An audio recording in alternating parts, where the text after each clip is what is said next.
Hello दोस्तों, horror stories of the world YouTube channel पर आपका स्वागत है।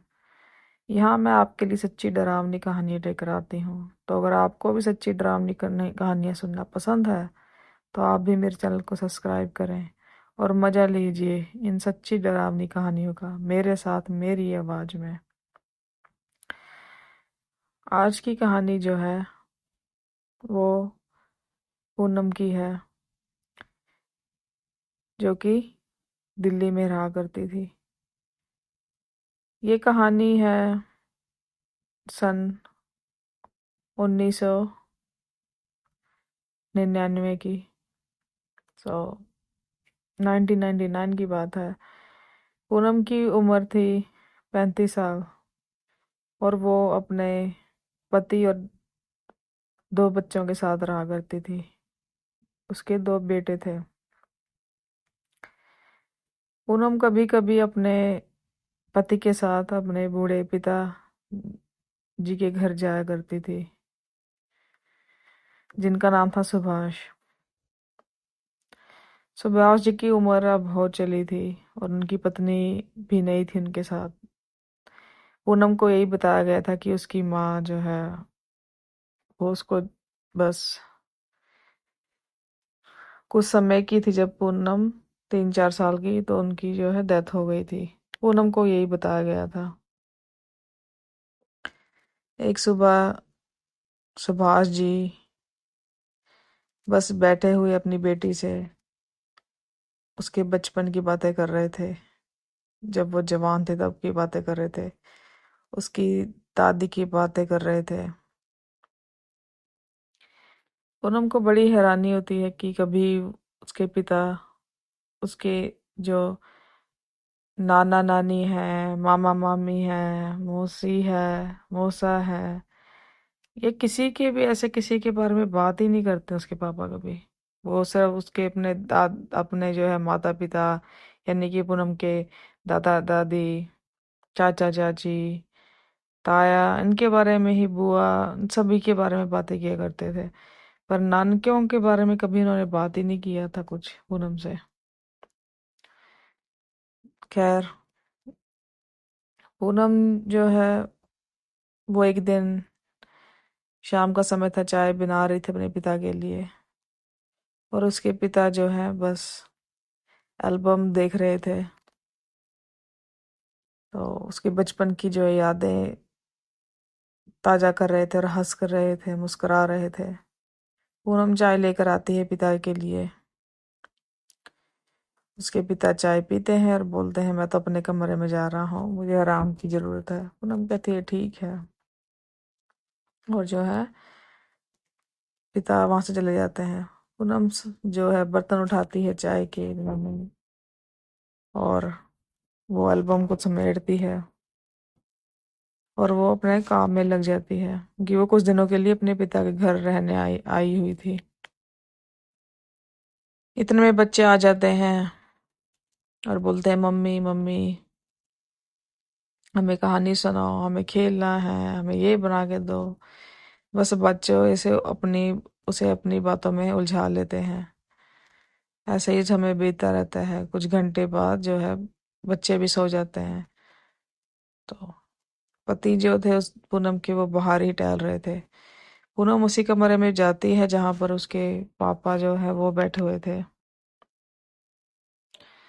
और एल्बम उसने रख दी थी बंद कर कर। तभी वो एल्बम को उठा लेती है दोबारा से और हर एल्बम में कुछ देखने लगती है, कुछ खोजने लगती है। तभी वो अलमारी खोलती है और कुछ ठटोरने लगती है। उसके पति जो है आवाज सुनकर आ जाते हैं और बोलते हैं, पूनम तुम ये क्या कर रही हो, क्या ढूंढ रही हो इतनी ऐसे। तो पूनम बोलती है कि मैं अपने नानकों के बारे में जानना चाहती हूँ, जब मुझे पापा ने कभी इस बारे में बताया ही नहीं कि कहाँ है मेरी माँ। उनके एक भी पिक्चर भी नहीं है उनकी, कहाँ है वो इन तस्वीरों में। वो बोलते थे कि मैं 4 साल की थी जब मेरी माँ की डेथ हुई, पर मेरी तस्वीरें हैं जबकि जब मैं 1 साल की हूँ, कुछ महीनों की हूँ। मेरी पिक्चर्स हैं इतनी छोटे होते की, जब मैं एक छोटी बहुत ही छोटी बच्ची थी, साल भर की भी नहीं थी मुश्किल से। तो उसके पति बोलते हैं, तो क्या? वो बोलती है, मुझे मेरी माँ की पिक्चर्स में क्यों नहीं है? पापा बोलते हैं कि वो चली गई थी जब मैं डेथ हो गई थी उनकी, जब बस मैं 4 साल की थी। पर जब मैं 1 साल की थी, 2 साल की थी, 3 साल की थी, तब तो मेरी माँ की तस्वीरें मेरे साथ ही होनी चाहिए थी। इस बात पर उनके जो पति थे उनको भी काफी हैरानी होती है। वो बोलते हैं, हाँ बात तो तुम्हारी ठीक है। तो वो बोलती है, मैं अपने पापा से बात करूंगी। मैं अभी जाती हूँ उनके कमरे में और पूछती हूँ कि मेरी माँ की तस्वीर क्यों नहीं है। इस बात पर उसके जो पति हैं उनका वो उनको रोक लेते हैं और बोलते हैं, पूनम देखो, अब रात हो चली है, अब पापा को डिस्टर्ब मत करो, तुम इनसे कल बात करना इस बारे में। पूनम बोलती है, ठीक है, आप जैसा बोलते हैं, पर मैं इस बात को जानकर रहूंगी। मुझे बहुत बेचैनी हो रही है, आप मुझे जानने नहीं दे रहे इस समय। वो ठीक है, मैं सुबह का इंतजार करती हूँ। इस बात पर उसके पति बोलते हैं, ठीक है। तो रात होती है, पूनम को नींद नहीं आती, वो बहुत बेचैन रहती है। फिर सुबह पापा के लिए चाय नाश्ता बनाती है, उनको चाय देती है पहले, फिर उनका नाश्ता करवाती है और बोलती है, पापा मुझे आपसे कोई बात करनी है। जब वो फ्री हो जाते हैं अपने खाने पीने से, तो उसके पापा बोलते हैं, बोलो क्या बोलना है तुम्हें, पूछो जो भी पूछना चाहती हो। तो वो पापा को बाहर लेके जाती है, कहती है, आई चलिए पापा हम थोड़ा घूमने जाते हैं। तो आंगन की तरफ उसको उनको लेके जाती है थोड़ा घूमने के लिए। तो पापा बोलते हैं, हाँ पूछो, मुझे भी बेचैनी हो रही है कि तुम ऐसा क्या जानना चाहती हो मुझसे। बोलती है, पापा देखिए, मुझे आप सच बताइएगा, मैं अब काफ़ी बड़ी हो चुकी हूँ और मुझे सच जानने की जो है इजाज़त होनी चाहिए। वो बोलते हैं, हाँ ठीक है, क्या सच जानना चाहती हो तुम? पुनः बोलती है, आपने मुझे बताया था कि मेरी माँ की डेथ हो गई थी जब मैं 4 साल की थी, पर पिक्चर्स में मेरी खुद की तस्वीरें हैं जबकि मैं छोटी बच्ची थी, साल भर, 2 साल की, 3 साल की। पर मेरी माँ की तस्वीर क्यों नहीं है मेरे साथ जब मैं 2 साल की थी, 3 साल की थी? मुझे मेरी माँ के बारे में जानना है पापा। आप चुप क्यों है? बोली, वो कहाँ है? क्या हुआ था उनके साथ? मेरी नानकी कहाँ है मेरी नानी, नाना? और मेरी माँ के अगर कोई बहन भाई थे, वो सब कहाँ है? इस बात पर उसके पापा उसको जवाब नहीं देते और चुपचाप अंदर चले जाते हैं घर के। पूनम बोलती है, पापा क्या बात हो गई है, मुझे बता क्यों नहीं रही? ऐसा मैंने क्या पूछ लिया आपसे? पापा, पापा वो बोलती है, पर वो नहीं रुकते, वो चलते ही जाते हैं। और इस बात पर पूनम को लगता है शायद मैंने उनको दिल दिखा दिया है, इसलिए वो मुझसे बात नहीं करना चाहते। खैर मैं उनको कुछ समय देती हूँ, शायद मुझे कुछ ना कुछ बताएंगे वो बाद में। शाम को जब वो सो रहे होते हैं, पूनम और उनका पति, तो सुबह अपने पापा के कमरे में जाती है, देखती पापा वहां पर नहीं है, वो चले जाते हैं घर से बाहर कहीं। वो सोचती है चलो शाम को पापा घर आ जाएंगे, पर पापा जो है उसके घर ही नहीं आते शाम को भी। ऐसे ही अगला दिन बीत जाता है, दूसरा दिन बीत जाता है, तीसरा दिन तक बीत जाता है, पर उसके पापा है वो आते ही नहीं घर पर। फिर एक शाम उसकी जो है ताऊ का फोन आता है उनके, और ताई का। वो बोलते हैं, घबराओ मत, तुम्हारे जो पापा हैं वो हमारे घर में हैं और वो जल्दी घर आ जाएंगे, घबराओ मत। वो बोलती है, ठीक है, अब हम मैं अभी पापा से मिलने आती हूँ। वो बोलते हैं, नहीं कोई बात नहीं, वो घर आ जाएंगे, तुम घबराओ मत। फिर दोपहर तक उसके जो पापा हैं वो घर आ जाते हैं और बोलते हैं, चलो तुम अपना सामान जो है पैक करो। वो बोलती है, क्या क्या हुआ पापा, अब मुझे बताए तो दे कि क्या हुआ, आप ऐसे घर से चले क्यों गए थे? वो बोलते हैं, तुम्हें मैं सब बताऊंगा, उससे अब ज्यादा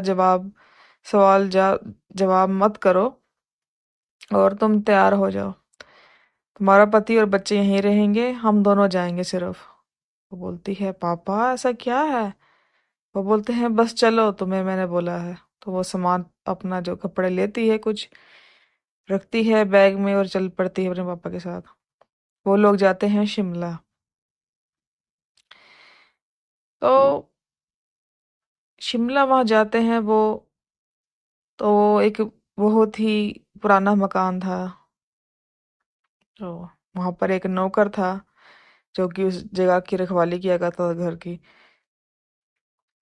सुभाष जी बोलते हैं ये मेरी नानी का घर था। बोलती है अच्छा घर तो बहुत अच्छा है पापा। वो बोलते हैं हाँ हाँ उनकी जब डेथ हो गई थी तो बस ये घर ऐसा ही है पर यहाँ पर जो नौकर है वो उसकी रखवाली करता है। काफी सुंदर घर था। उसको आगे लेके जाते हैं घुमाते हैं वहां पर और बताते हैं पता है तुम्हें मेरी जो नानी थी वो मुझे अक्सर मना किया करती थी कि तुम उस पेड़ के पास मत जाना कभी भी। वहां पे पानी है कुछ और जो खास तौर पे वो पेड़ है वहां पर तुम कभी भी मत जाना। मुझे बड़ी जिज्ञासा होती थी कि नानी मुझे ऐसे मना क्यों करती है उस पेड़ के पास जाने के लिए। पर जो मैं था मेरी जिज्ञासा बढ़ती गई। एक सुबह मैंने नानी को झूठ बोला कि मैं तो ऐसे ही घूमने जा रहा हूँ गांव में और आ जाऊंगा। आसपास घूमने जा रहा हूँ तो आ जाऊंगा घर। पर मैं उसी पेड़ के पास गया और वहां मैंने देखा एक बहुत ही खूबसूरत लड़की बैठी हुई है। वो बहुत ही ज्यादा खूबसूरत थी देखने में। उसकी आंखें जो थी वो मुझे देख रही थी। तो उसने और मैंने बस आंखों ही आंखों में एक दूसरे से बातें की। वो भी हंस थोड़ा सा स्माइल किया उसने भी मुस्कुराई और मैं भी। मैं फिर ऐसे अगले दिन फिर से गया वहां पर। इस बार हम में जो है बातें होने लगी। तो ऐसे ही हमारे मिलने का सिलसिला जो है चलता गया। वो बहुत ही ज्यादा खूबसूरत थी देखने में। फिर हफ्ता 10 दिन बाद जब मैंने मिलने गया उससे दोबारा से तो मैंने बोला देखो मैं तुमसे कुछ कहना चाहता हूँ। वो बोली क्या। मैंने बोला क्या मैं तुमसे शादी कर सकता हूँ। वो बोली नहीं मैं तुमसे शादी नहीं कर सकती। तो उसने तो मैंने उससे पूछा कि क्यों नहीं मैं तुमसे शादी कर सकता मुझे बताओ। वो बोली बस मैं तुमसे शादी नहीं कर सकती। वो बोला मैं तुमसे बहुत प्यार करता हूँ तो मैं बहुत खुश रखूंगा मुझसे शादी कर लो। वो बोलती है नहीं मैं तुमसे शादी नहीं कर सकती। और इस बात पर जो वो है वहां से चली जाती है। मैं उससे मिलने जाता हूँ। अगले दिन वो वहां पर नहीं थी। फिर से मैं गया वो वहां पर नहीं थी। ऐसे ही लगातार मैं महीना वहां पर जाता रहा उससे मिलने। पर वो वहां नहीं आती थी अब उस पेड़ के पास। और उसने मुझे जो है अपनी कहाँ रहती है वो उस बारे में कुछ ज्यादा उसने मुझे बताया नहीं था। कुछ जगह का नाम ही नहीं बताया था उसने मुझे। मैं पूछता था तो वो बस इग्नोर कर देती थी। फिर मैं भी दिल्ली वापस आ गया अपने जो फैमिली के साथ अपने माता पिता के घर वापस आ गया नानी के घर से शिमला से। पर जो उसकी यादें थी उसका खूबसूरत चेहरा मैं भूल ही नहीं पा रहा था। वो मेरे दिमाग में ही बस घूमता रहता था। वो बहुत ही खूबसूरत थी और मैं बस उसे अपना दिल दे चुका था। मैं जितनी भी कोशिश करता मैं उसे कभी भूल ही नहीं पाता। ना मेरा पढ़ाई में ध्यान रखता ना कहीं और। मैंने डिसाइड किया कि मैं फिर से नानी के पास जाऊंगा। तो मैं वहां फिर से गया। मैंने रोज वहां पर पेड़ के पास जाना शुरू कर दिया तो वहां नहीं वो कभी नहीं आती फिर भी। ऐसे ही समय बीतता गया 2 महीने। तो मैंने सोचा 2 महीने से मैं यहाँ हूँ मैं रोज जाता हूँ वो तो कभी वहां पर आती ही नहीं है। लगता है वो कभी नहीं आएगी। फिर एक दिन मुझे हुआ चलो मैं अब घर वापस जाता हूँ अपने शहर दिल्ली कल चला जाऊंगा मैं वापस। तो मन में आया कि एक बार फिर से जा कर देखता हूँ आखिरी बार। पता नहीं क्यों मेरे मन में ऐसा आया। मैं 2 महीने से ट्राई कर रहा था वहां पर वो नहीं आती थी। फिर मैंने सोचा आखिरी बार बस, अब एक बार ट्राई करता हूँ। दिल पता नहीं क्यों बोल रहा है कि मुझे एक बार वहां जाना चाहिए। मैं अगले दिन दिल्ली ना जाकर मैं उसी पेड़ के पास दोबारा से गया। तो मैंने देखा वो वहां पर थी। मैंने उससे पूछा तुमने ऐसा क्यों किया वो मेरे साथ। वो बोली मैं तुम्हें जवाब नहीं दे सकती। वो बोला तुम मुझसे शादी क्यों नहीं कर सकती। वो बोलती है मेरी मजबूरी है, मैं तुम्हें क्या बताऊं। वो बोला, मैं बोला कि नहीं, मुझे बताओ कि तुम मुझसे शादी क्यों नहीं कर सकती और मुझसे इतनी दूर क्यों थी। तो वो बताती है कि मैं तुम्हें इस बारे में नहीं बता सकती, पर अगर तुम मुझसे प्यार करते हो तो अपनी मोहब्बत है उसे निभाना। अगर तुम मुझसे सच्चा प्यार करते हो और मेरी अमानत को हमेशा अपने गले से लगा कर रखना। वो बोला इसका क्या मतलब है, तुम्हारी अमानत क्या। वो बोलती है तुम्हें मेरी अमानत मिल जाएगी। तो मैंने पूछा तुम्हारी अमानत किसका क्या मतलब है। तो उसने मुझे एक पता दिया जो कि शिमला से दूर, दूसरी जगह था, थोड़ी दूर। और उसने मुझे वहां का पता दिया। वो बोली हाँ, यहाँ पर तुम्हें मेरी अमानत मिलेगी और तुम उसे हमेशा अपने गले से लगा कर रखना। अगर तुम मुझसे सच्चा प्यार करते हो, अगर तुम मुझसे सच्ची मोहब्बत मोहब्बत करते हो तो। इस बात पर मैंने कहा ठीक है, मैं उस पते पर जाऊंगा। और वो बोली और मुझसे कभी मिलने की कोशिश मत करना, मैं अब कभी नहीं आऊंगी। वो बोला ऐसे, तो मैंने बोला ऐसा मत बोलो, मैं तुम्हें बहुत चाहता हूँ। वो बोली तुम सब जान जाओगे। तो उसने पता दी और वो चली गई। अगले ही दिन मैं उस पते पर गया जो उसने मुझे पता दिया था। और जानती हो बेटी, मुझे वहां पर जाकर क्या पता लगा। पूनम ने पूछा क्या पता लगा पापा, बताइए। मुझे वहां पर एक बूढ़ी औरत मिली उस पते पर। और उनके हाथों में एक कुछ महीनों की बच्ची थी, जो अभी साल की भी नहीं थी, 10 महीने की। उस बूढ़ी औरत ने मुझे बताया कि इसकी माँ की जो है डेथ हो चुकी है। उसका पति बहुत खराब था, उसे मारता पीटता था, उसने उसे मार दिया। और ये बच्ची जो है अब मेरे भरोसे ही है। मैं इतनी बूढ़ी हो चुकी हूँ, मैं इसका क्या ख्याल रखूंगी। तो मैंने उस बूढ़ी औरत से बोला कि मैं उनका रिश्तेदार हूँ कहीं दूर से, और मैं इस बेटी को जो है अडॉप्ट कर लेता हूँ, उसे गोद ले लेता हूँ।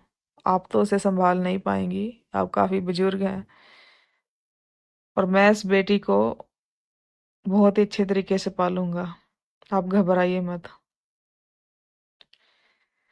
तो मैंने वो बेटी जो है वो उस बूढ़ी औरत से ले ली। और जानती हो वो बेटी कौन है, वो बच्ची कौन है, वो तुम हो। ऐसे ही मैं तुम्हारी माँ से मिला था। इस बात पर जो पूनम है वो बहुत ज्यादा रोती है कि पापा आपने इतना बड़ा त्याग किया, आपने दूसरी शादी तक नहीं की, और आपने सच में अपनी जो है मोहब्बत उसे निभाया, अपने इश्क को, अपनी इबादत को, अपने प्यार को इस कदर से निभाया कि आपने मुझे पूरी जिंदगी दे दी अपनी। तो अपने पापा पर जो है वो बहुत ज़्यादा प्राउड फील करती है पूनम। और उसे सवाल मिल जाता है कि उसकी माँ की डेथ हो चुकी है, और उसके पापा जिससे मिलते थे, वो लड़की, खूबसूरत लड़की पेड़ के पास, वो इंसान नहीं थी, वो एक आत्मा थी, वो एक प्रेतनी थी। ऐसे पर उनको उनसे प्यार हो गया, क्योंकि उन्होंने बोला कि वो एक इंसान की तरह ही दिखती थी बिल्कुल। तो पर वो इंसान नहीं थी, पर उन्होंने उससे प्यार किया था। उसके बाद वो उनको कभी भी नहीं दिखी, और उन्होंने उस लड़की का जो है बहुत ही अच्छे से ख्याल रखा, उसे बहुत प्यार दिया पूनम को। तो ये जो है सच्ची घटना है बिल्कुल। ये कहानी थी आज की हमारी दोस्तों। मुझे उम्मीद है कि आपको ये कहानी अच्छी लगी होगी। तो अगर अच्छी लगी हो तो आप प्लीज़ कहानी को लाइक करें, शेयर करें अपने दोस्तों मित्रों के साथ, और मेरे चैनल को सब्सक्राइब करना बिल्कुल भी मत भूलें। मुझे सपोर्ट करें। आपका सब्सक्राइब मेरा मोटिवेशन होगा। तो thank you for listening this story friends. मैं आपसे फिर से मिलूंगी एक नई कहानी के साथ। अगर आपके पास ही कोई कहानी हो तो आप भी मुझे लिख भेजें मेरी जीमेल आईडी पर, जिसका पता है horrorstoriesofworld65@gmail.com। तो मैं आप भी आपकी कहानी लेकर आऊँगी यहाँ पर। तो आप मुझसे कांटेक्ट कर सकते हैं वहाँ पर। तो खैर दोस्तों, अपना ध्यान रखें। आपका दिन अच्छा हो। Take care. बाय बाय दोस्तों।